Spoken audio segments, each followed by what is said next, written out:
In this video, I wanted to look at different chemical formulas and figuring out how many of each of the different elements are present.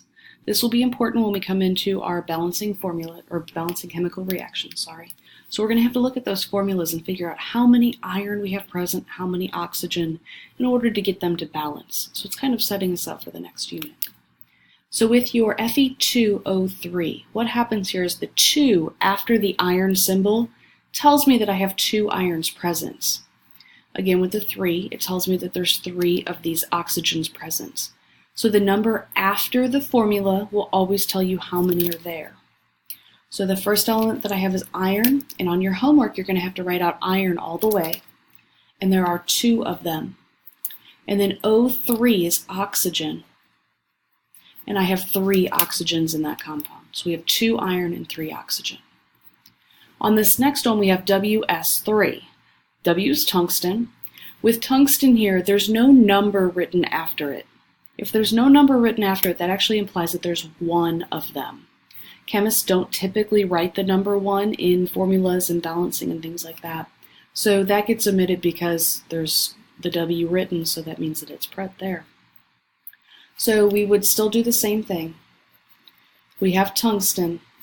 There's no 1 written typically, but that means that there's 1 there. And then S3, S is sulfur. There are 3 of them there. Now when you have parentheses, it works like the distributive property in math class. So this 3 actually multiplies to everything inside of the parentheses, but not on the outside of it. So Ga is gallium. For my gallium here, I have 2 of them. Now this 3 is going to go to my sulfur and to my oxygen, and it multiplies to each of those little numbers that are there. So we have sulfur, and we have oxygen, sorry, I was just naming compounds. So with your sulfur and your oxygen, that 3 goes to sulfur. There's 1 of them there, so 3 times 1 is 3. For oxygen, it also goes here, so 3 times 4 is 12. And what that 3 actually means is SO4 is called sulfate. And there's actually 3 of those sulfate groups in that compound. So we've got 2 galliums and 3 of those sulfates. So if we added it up, it's 2 gallium, 1, 2, 3 sulfur, and then oxygen is 4 plus 4 plus 4 to give us 12. For the next one we have cobalt, and then this is hydroxide. It's another polyatomic ion, so it goes in parentheses. For the compound again, we have cobalt. There's only 1 of them because there's no number after it. And then OH is hydroxide. For my hydroxide, that just wanted to focus on me.